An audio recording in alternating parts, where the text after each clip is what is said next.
Mas pinaigting ang programang Balik Armas ng pulisya kung saan mahigit 200 iba't ibang armas ang nasa kanilang kustodiya. Samantala, maaaring hainan ng search warrant ang mga gun owner na paso o expired ng lisensya at rehistro ayon sa pulisya. Alamin yan sa report ni Paul Hernandez.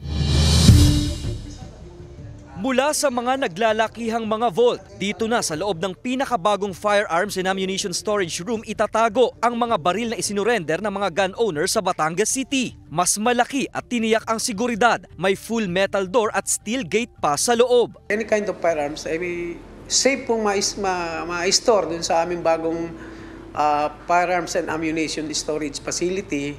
At kampante po kami na talagang wala pong pwedeng mawala o something na mangyari po doon sa pinagbilin. Mula January hanggang April 8, 2024, 36 na ang sumailalim sa programang Balik Armas ng pulisya. Kumpiyansang mahihigitan pa hanggang sa pagtatapos ng taon ang 203 surrendered firearms noong 2023. Patuloy sa panghihimok ang pulisya na isuko sa kanila ang mga baril na paso o expired ng rehistro at lisensya. May ginagawa raw silang Oplan Katok.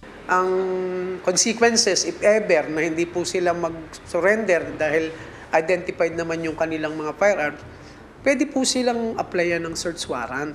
Kasi kapag po ang isang firearms ay expired, ito po ay categorized as no firearms license. Bahagi ng kanilang kampanya kontra loose firearms ang ilulunsad na license to operate and possess firearms o LTOP caravan, na ayon sa pulisya ay umaabot rin sa libo-libo ang bilang ng mga unregistered na armas. Layo nito na mairehistro at ma-update ng isang gun owner ang detalye ng pag-aaring baril. Mahalagang may kakayahan ng isang individual na makapag-ari nito. Pag meron na po tayo nito, pwede na po tayo makapag-avail at makapili kung anong uri ng armas ang pwede natin bilhin. At ito po naman ay after tayo makabili ay i-apply naman po natin ng firearms license. One-stop shop na ito na gagawin sa Batangas City Sports Coliseum mula April 12, mula alas 8 ng umaga hanggang alas 5 ng hapon. Kasama si Buhay Adante Jr., Paul Hernandez, Balitang Southern Tagalog.